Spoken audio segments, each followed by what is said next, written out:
last few days, God has grown tired of being admired by the worship of those who come to Him because it's required. In these last few days, He's chosen to retire the altar fire and animal burn-up for a much higher means of tangible worship.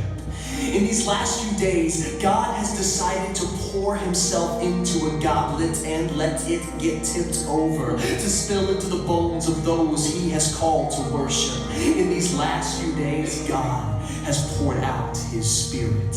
Now this divine wine, this liquid God, intoxicates His remnant with His different characteristics, His spiritual gifts. To one, God manifests Himself as He did with the prophets. They dream dreams and see things the way God intended it.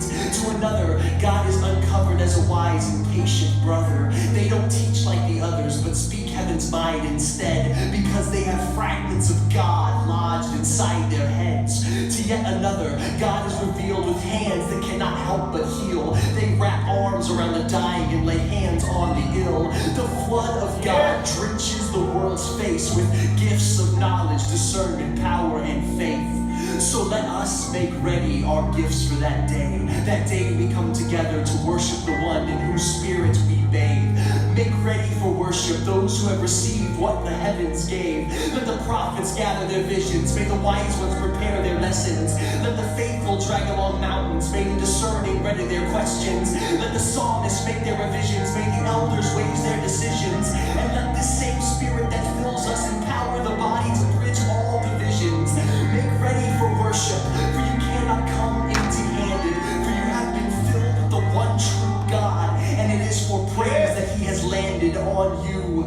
We're used to coming to the Sunday show, sitting quietly on our favorite row, singing songs we already know, sipping grapes and eating dough, soaking in words, going with the flow. But in these last few days, God has decided to pour Himself into the midst of all that is below. So no, you can no longer just show up and expect to worship. You must make ready your cup to present to the one who's filled you with love. In these last few days, worship has changed, for everyone brings a piece of their King, and we worship Him together as our voices join to sing. One brings a song, another a sermon with potency. A brother brings a prayer, a sister brings some poetry. Everyone brings their share and shares it all. Nobody comes without their gifts, but brings their all openly. We worship because we have been totally filled. In presenting our gifts, it's the church that we build.